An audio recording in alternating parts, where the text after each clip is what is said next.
side. Massive number of people have been upgrading. Yes. There you go. You see the graceful limb that you were talking about before. The race we've got yet again, and a victor then goes victory to an American, Andy Hampton. The felt it go by. He looks at the Colombian rider. How are you doing? Straight past Santiago Botero, and he's coming up to Pantani.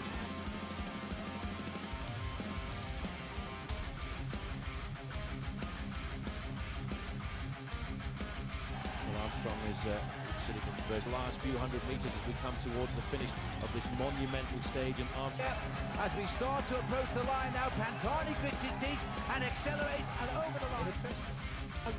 Is going now to win stage number 15. Sepp, an emotional finish from Durango in the USA. Sepp wins.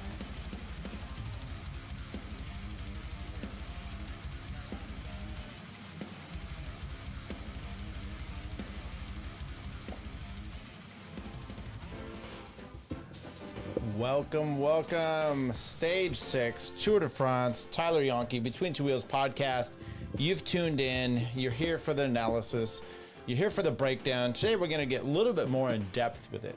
And then we're going to talk maybe about stage 7, which is up the Mire de Bretagne. We're out here in Brittany. Let's take a look at... Calm down, music. There's the top of the... route over here in France. We started way up north here in Dunkirk, Lille Metropole, and it's coming down. Now it's working its way west, Rouen, Caen, Saint Malo to Mire de Bretagne tomorrow. But today is Bayeux to Vire Normandie, right up here on the northeast. What is this? This is the northwestern coast. So we're moving our way along. And with that, we're getting into some interesting space. Now, all this stuff up north, I'm like, okay, it's whatever. You got to do this part of France. I get excited when we start to come down here in the Massif Central and then down into the Pyrenees and then move over Mont Ventoux and then the Swiss Alps, the French Alps, all of that. Good time, good stuff. And we are looking forward to it. Most definitely. So here's the stage profile for today. And we talked about this yesterday, and I said it's going to be a bunch of people in this 20 to 50. And I did not think Mathieu van der Poel was getting into the break, but we'll talk about that. But it's exactly what it was. It's got to be guys that are strong enough to make this break and strong enough to hold themselves out. And this break was some hitters. So there was a break today, and we'll work our way there. But you can see here early on, there was a sprint about 22K in. Then there was a Cat 3 following it. A Cat 3, a Cat 3, Cat 3, 3, and ends with a 4, and then a kicker up to the finish. You can see this here at the finish here. Is that the Côte de Vaudreuil? I don't think that's the finish. That maybe I don't have it on. The Côte de Vaudreuil comes up here, but then the finish itself was even a little bit more detrimental. Okay, there. Maybe this is where it is. I don't know. Either way, it's going to be exciting. We got... the guys out there, they're looking to do this, but we have this. The interesting part is you have this sprint early on, and then you have the mountains that are just the hills that are coming fast and furious all along the way. And with that, it leads itself to getting a break going because you can't control everything with this climb. So we're gonna walk our way through it. I have extensive notes here. Let me pull those out separately so I can look at them. And I'm not going to read off the notes necessarily, but I am going to take a look at kind of where we are and we'll click our way through here. So we're going to do this once again. This is going to give us a breakdown. This is yesterday. Time trial. Vingegaard says, I don't know what happened. I had bad legs. But then he says after today, they felt fine. Legs felt fine. So he says, I don't know what happened. Okay, well, it was a power time trial. It's interesting to listen. And by the way, when I talked about and I bashed a little bit on the other podcasts and the analysis shows, I didn't mention Lantern Rouge, which is the one I check out every day after the race. It's time convenience and it's whatnot. So they do deserve a good amount of respect here. But there were groups, there were different people. I listened to Escape Collective, and they're talking about how, well, Vingegaard is not necessarily, power time trial. I get it. But you haven't seen him put in a time trial, even flat time trials like this. This is not normal. I don't care how good of a climber he is. He doesn't time trial like he did yesterday. And with that, it was a little interesting. So, we have to walk our way through that. Let's keep going here. So there's the time trial. Do a little recap of that. Just say, here's today's race. We got this going. It's going to be interesting because the time differences of Matthew van der Poel. I said yesterday, it's interesting because you've got the Matthew van der Poel that can win today's race, but also tomorrow's race. But even tomorrow is probably better for him. And we'll walk away. Look, Kevin Vauquelin, this comes through the town where he's from. Giant weather balloon out there, or hot air balloon with his face on it. That's scary.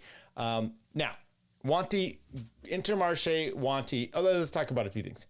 First of all, Intermarché Wanty, they go in the front at kilometer 0, and they hold this all the way until the intermediate sprint. And we'll look at that. Now, there's another thing here. You got the leaders' jerseys. Tade has 3 of them: the green jersey, the King of the Mountain jersey, polka dots, and also the yellow jersey. He can't wear them all, so he's designated to have a priority. He gets the yellow. So the polka dot and the green are then on loan. The green jersey then goes to Jonathan Milan, who's in second place. The white jersey's outright lead is Evenepoel, so he wears that. Now, the green jersey then goes to Milan. That's fine. He's in second place. And then second place in the King of the Mountains is Wellens. The problem is Wellens has a national champion jersey. And if you have a national champion jersey and the other jersey, the team, the leader's jersey, it's borrowed. It's not the one you're leading the category. You have the option of wearing your national championship jersey, which he did. So that meant that Jonas Vingegaard gets put into polka dot jersey today. So Jonas in third place actually wears the polka dot jersey today. Wellens doesn't wear it. He wears his national championship Belgian jersey. I get it. But here we go. Intermarché Wanty. They control everything for Biniam Girmay up through the first intermediate sprint, which is about 22 kilometers to go. The very interesting part for me is that at that situation, you were not letting a break get up the road. So you were trying to take maximum points, but you also are allowing the situation to come into play where you might lose your maximum points. Maybe you need to get Biniam in a break and he can take it, and then there's a bigger gap between him and Jonathan Milan. I don't know. They just felt that this was the way to go, and there it is. So they come into the sprint. They've been controlling us the whole time, Intermarché, and at the last minute, you've got the green jersey of Jonathan Milan, but also Van der Poel comes up there, and Jonathan Milan just kills everybody easily. And Matthew van der Poel gets second. And so in third is Biniam Girmay. The interesting part, though, if you look right here coming across the finish line, I think it was in 5th and 6th place, is Quinn Simmons of Little Trek. His teammate took it, but he comes in 6th place. But 5th place, I think. But in 6th place, right behind him, is Ben Healy. Now, this was a perfect springboard. So what they did is those two just kept riding. And next thing you know, they have a bit of a break. And they're pulling out, they're doing their shit, they're up the road, and they have like a 6 to 16 second gap, several attempts to bridge before the first categorized climb. Nielsen Paulus tries to make it up to the chase group. He's working to bring his teammate back. I don't know. I know he's trying to get up there with him, but whatever. 3 kilometers to go in the KOM, which is at 169 kilometers to go. There's an Astana rider, XDS rider, Harold Tejada. He bridges up. 2 kilometers to go, 2 kilometers to the KOM. Campenart's bridges up. UAE's pulling. Bahrain's pulling. Ineos attacks with Thymen Ehrenman along with Mark Hirschi. Then at the first KOM, a big group forms. They reel everyone back in. However, Quinn Simmons and Mark Hirschi still get first and second on that the first KOM. Very interesting. Now, there's a little bit of it. Those guys are having trouble in the back. Ineos is attacking. Wout goes on the attack at 162 kilometers to go. Quinn Simmons is still driving it. Wout and Castrillo go for it. Pablo Castrillo, if you remember him, he won 2 stages with the third tier team in the Vuelta last year. Pretty impressive. Now he's on Movistar. Good for him. He and Wout are out there from like 160 at the 160 kilometer mark. They're out there till about 145, 147 kilometers to go. Those two are finally caught by the peloton. Now, Visma is kind of doing some parts. They're still pushing things. Mollberger attacks for Ineos. I'm sorry, for Movistar came. Senko goes up there. Now, the original group come back together. EF's Baden attacks up there. He's with Healy and Pogacar. Even Simmons. I mean, it's just Victor Campenart keeps doing work off the front. And then UAE is on the front with Wellens and Puggy at 145 kilometers. Wellens actually, because this whole group had come together, Wellens actually wins the KO and the second KOM. That's when Healy attacks again with Quinn Simmons, and he follows. And then this is where the Seminole group forms. I've already shown it up here on the screen, but I'm going to back up a bit to tell you how that happened. Quinn Simmons, Ben Healy, once again, from kilometer 22 from the sprint point, they've been out there, the two big guys running this thing. Matthew van der Poel then goes up to him. With Tejada joins Healy and Simmons. Will Barta then joins as 143 kilometers to go. The peloton then seemingly sits up. They let the break go, but then Matteo Jorgensen attacks, and immediately Pog chases him down and sits on his wheel. So you can see there, this whole formation and what's going on. You've got the intent of Visma to make it difficult because you still have Campenarts. He's been attacking all day, not making much headway, but he's attacking. Jorgensen is going. They're not going to let him go up the road. And then is UAE going to control this thing? Looks like they are the ones that are to be in control, because Tish Benoot then attacks. He attacks, but he's followed by Wellens. And then now the break has 27 seconds. Up at from the peloton, about 133 kilometers, Eddie Dunbar of Jayco attacks. He immediately bridges up to the peloton. Simon Yates then drives from the peloton. UAE then take over. It is weird that he was there. Simon Yates then attacks. Michael Storer joins him. They go with Warren Barguil. Barguil gets dropped off. The whole UAE brings him back, and immediately Storer attacks again. Yates jumps up there, and they crack Warren Barguil, and Yates is able to at least follow Storer. He has a little bit more trouble, but the break is formed at 130 kilometers. Simmons, Ben Healy, Tejada, Matthew van der Poel, Simon Yates, Michael Storer, Eddie Dunbar, Will Barta. They have 20-second gap at 130 kilometers to go. Now that break stays away. I'm just telling you, that break stays away for the day. Two Americans in there, Quinn Simmons, Will Barta. Good for them. 127 kilometers. EF tries to bridge with Valentin Madouas. Not EF Education, but EF FDJ, sorry. He gets about 11 seconds up there. The peloton backs him out. Ineos tries to do this. There's multiple breaks. Victor Campenart continues to try to break. He's then bridging up, trying to do it with a Soudal and an Uno X Rider. Meanwhile, that all comes back. UAE continues to drive the front over and over and over. Movistar and Tudor cycling teams' cars, they get into a fight. That was a little bit of an interesting situation. Quinn Simmons looking resplendent out there, driving it all day long. There's UAE, there's a radio at the UAE at the 69 kilometer mark. They say prospect to see that they are intent of possibly just letting this break go. The break at that point has about a 2 minute and 50 second gap, 64 kilometers to go. The peloton is just completely across the road. Campenarts gets on the front with UAE. I don't know. He confused me today. He's either, but they're not real. He's not. And this is what we talked about. So I watched this race this morning, and then I went back and watched a little bit started with Peacock, and then I just switched over, watching it through with Flow Bikes because I couldn't handle it. It was early morning before the stage starts, and it's Brombayer working in there. Paul, that's what I don't know, whatever his name is. He's okay in the studio, but then you have TJ Van Garderen, you have Brent Bookwalter, okay, and then Christian Van de Velde, and they keep talking about the stage yesterday and how you can crack Tadej Pogacar. Now they're working under what 2021. Let me see. Pogacar wins it in 2020 over Primoz Roglic, sorry. He then wins it in 2021 over Vingegaard. But then 2022, 2023, he cracks in both of those, and Vingegaard wins them. In 2024, we get Pogacar last year winning it with no cracking. And no cracking at all for him in the Giro either. And I think he's just a little bit different rider. We haven't really seen those moments that he had in the 2 years that he had lost to Vingegaard, where he cracked up the Col de la Loze.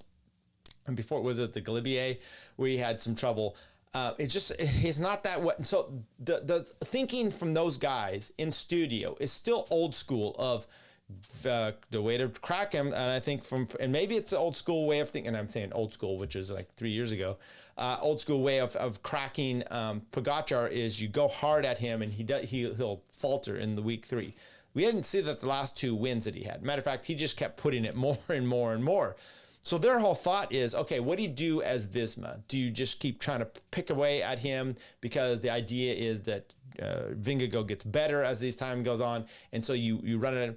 Now, there's that kind of thinking, or there's the other thinking of doing that, but don't working for them. This is the problem we've seen way too much, and I talked about it last night as well, which is you're too many times you're seeing that teams get on the front and they're acting like they're going to do, I don't know, some work for their self, but they're really just helping UAE. What you want to do, because I don't know if you're going to necessarily crack Pogačar, but you can crack his team a bit, which may lead to him having some trouble. So don't get on the front and doing the work for them. And that's what I saw a little bit today with Tish. I saw a bunch with Campenerts. But they're kind of on the front, but they're not really. So maybe it was a better aspect today. You didn't get to see them. The break was so prominent today, you didn't always get to see everything in there. However, 42.6 kilometers to go. Ben Healy attacks. You can see it's like a little bit of a false flat here. He attacks immediately. It's a ways out. Now, Quinn Simmons said at the finish that he had planned to attack around 20, I think he said 27 or so kilometers to go. He thought he would do that and take everybody by surprise. However, Ben Healy does it 20 plus or around there, 18 or so kilometers before Quinn Simmons actually was planning to do it. Immediately, Simon Yates tries to get on the front. He can't bring this back, and then it's a bunch of windy. You can see these roads here, a bunch of these little twisty, windy roads for the next 2 kilometers. At which point, immediately Ben Healy is increasing the gap. Like I said, he attacks in the false flat. Immediately, there's a small gap. Yates tries to go with him, but it's too late. These twisty little roads, a break. Skipping turns at some point, and they just allow him to get about 10 seconds in the first 2 kilometers. How about 10 kilometers later, he's got a gap of 21 seconds at 36 kilometers to go. His gap is 26 seconds. The peloton is back there at 4:29, and the two-door radio is telling Michael Storer, hey, keep working together, work together. It'll come back after the climb. It never did. I'm sorry, this is Ben Healy. We've seen him do this in the Giro. He's gone. He time trials well. I believe he's a former Irish time trial champion. He goes uphill well. He's a pit bull. It just was not going to happen. 31.4. UAE is still on the front. The gap to Ben Healy from the peloton, the yellow jersey, is 5 minutes, 49 seconds gap to the chasers from Ben Healy. At 29 kilometers, Quinn Simmons finally attacks. It's kind of when he said he was going to. 54 seconds at that point to Ben Healy.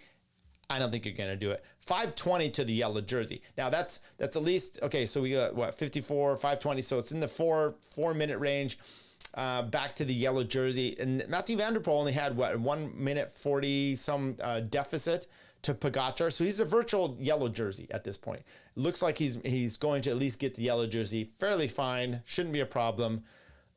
We'll get to that in just a bit. 20 kilometers to go. Ben Hurley has a minute 5 to Quinn Simmons and a 1:40 to Mathieu van der Poel and 6 minutes to the yellow jersey. Now, I must say, Quinn Simmons attacks.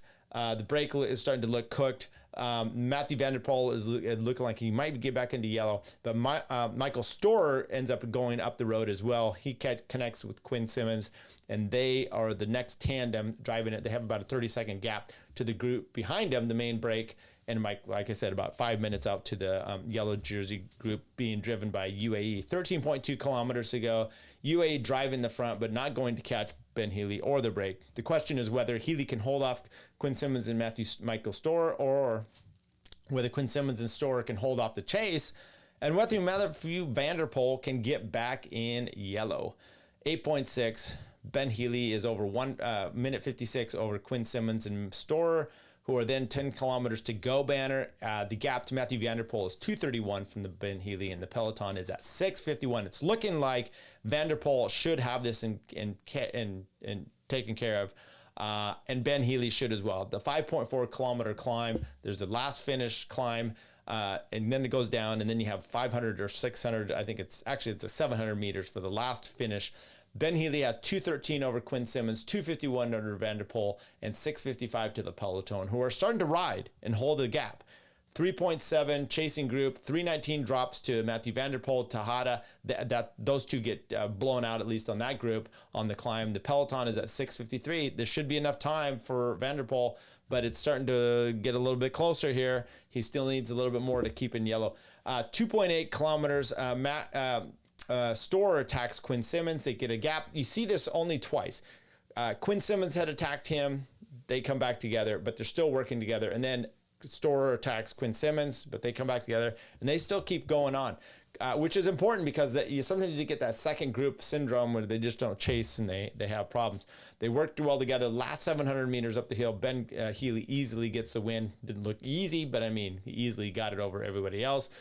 Like I said, Quinn Simmons, and he leads up this final climb. It appears that he's just kind of waiting for Storer to attack. Storer finally attacks at 200 meters to go. He gaps Quinn Simmons. The announcer is actually saying, oh, and Storer's going on to second place, but then he starts to weave a bit.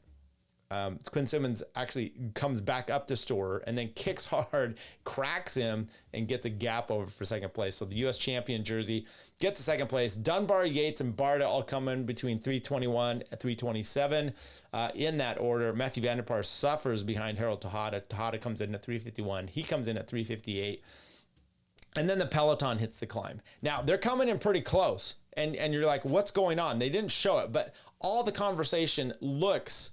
Tish Benutz hits the climb, okay? Visma Lisa bike. He's leading out Jonas. Then he peels off and no one's there. Pog's on the front. Tish then pulls off again. And Jonas is left. Lipowitz only. They start to come to the front. And there's kind of a weird thing. And then Jorgensen at 250 strikes out for some odd reason. Pog jumps with him. So does Jonas. They go clear with Remco, Matteo in fourth place.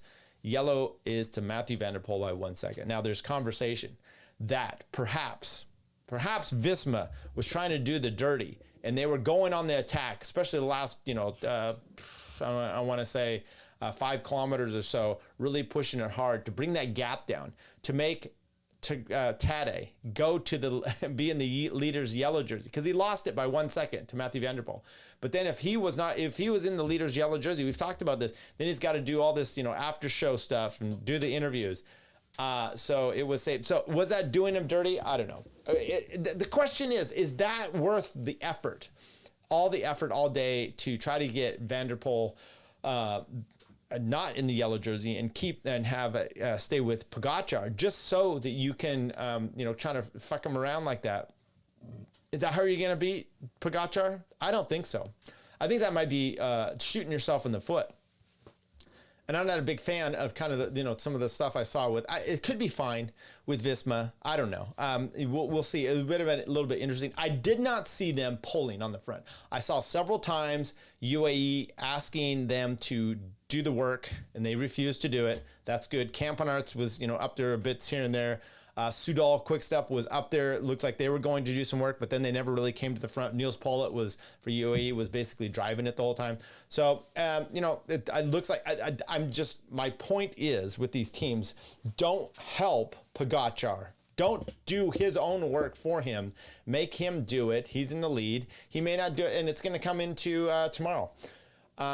We've got Garbage Deplorable Bitter Klinger says 15 minutes late, catching up. It's nice to see the break can still go to the end occasionally. Absolutely. Today was a pretty good day. You saw the hitters in there. Dunbar, he's no slouch. He's won several races in the Giro, I believe. Ben Healy's won Giro, now a Tour. Quinn Simmons, he's a national jersey wearer. He's no slouch himself. Mathieu Van der Poel, do we need to say anything more about who he is? Harold Tejada's done fine. Who else was up there? Michael Storer. I want to say he did fairly well was he at the Giro this year? At least last year he's done well. He's a decent climber, Australian. I know he's only here for either mountain points or stage hunting. So it was, and then Ben Healy, we did mention him. So it's Simon Yates. Simon Yates just won the Giro. He's won the Vuelta. So this was a good hitting squad out there. I don't have any problems with that. It was somewhat exciting. So should we, at least for the for the viewer here, I guess we can click through. There's Ben Healy doing his stuff off the front, getting up to the finish. We saw that here. I guess I could have come in through and at least given us a bit. Their win, there you go. Nice post up. Matthew van der Poel barely getting by a second. Here's Tish Benoot pulling off. As I said, Lipowitz hits the front with only, and then Jorgensen attacks out of this kind of middle spot, and then Tadej has to take the field sprint. There you go. There you go. So let's take a look at what we have going on for. Actually, I want to take a look at the complimentary stuff. So this is the points here you want to. I talked about this. Jonathan Milan gets the win on the sprint. Van der Poel actually goes into second, gets the second. Girmay. And then here you go. Quinn Simmons and Ben Healy, 2 up. Paying attention, guys, 5th and 6th, and then launch themselves off of that. Ken Groves gets himself up a little bit there. Quinn Simmons did take the King of the Mountain jerseys on the first one, but then he was not interested going forward. Wellens took one over Michael Woods. Who? Michael Woods? Michael... Hello? Michael Woods is here? Okay. Eddie Dunbar, Ben Healy on the next one. Storr, Dunbar, Healy, Storr, and then Healy. And then at the points at the finish, you got some more going on there. Most combative rider was Ben Healy today. It makes sense. Youth, Ben Healy and Quinn Simmons, and nothing else there. There's no penalties given out today, so we do have that going for us. We can take a look then at tomorrow's race. Let's hang on here. Let's go this way. Okay, so here it is tomorrow, and it's not much, as we said, we're still moving over to the west side here. Not much really on the day, except for they're going to go up the Mur de Bretagne. Now, it looks like they go twice up there, and they've done this before, in a few years before. They'll go up the Bretagne once, and then they'll come around and do it again. They've gone over this thing in the modern times. They did it stage 6, 2006, stage 8. It was not a finish. It was just they crested it. 2008, stage 2. It wasn't a finish as well. They just crested it. 2011, let's actually take a look here. So 2011, you had Cadel Evans came out here with BMC. It's just wide open at the bottom. It's kind of interesting, and then but it gets pretty steep. And so everyone hits out there, and then it kind of levels off. It's pretty steep there, and then it levels off near the top, and then it kind of kicks up again. So it's a nasty little sprint here. You can see this when they're coming here to the finish here. This is Cadel Evans over Contador, who Contador should be able to come around him, but he just can't do it. That was 2008. That was 2011. 2015. I don't want to have the music on here. 2015, a little bit different race. Who was this one? Richie Port was really pushing it. You had Skytrain up there with Geraint Thomas. You had Dan Martin coming through here. Actually, this one is this 2018. Maybe this is 2018. Dan Martin actually gets the win. He had lost over this with Vilmos when he was a few years prior to that. He gets this win. He really held it. He tacked from like a kilometer and a half out and really held that. It was pretty impressive. And then the most recent time they had, this is 2021, Matthew van der Poel actually attacks. This is his first one. He attacks over it the first time. He goes over the top. Primoz Roglic gets over there with him. And Tadej goes over there. And then they come up again the second time, and he just pretty much rips it from the bottom up here. Talks about his dad.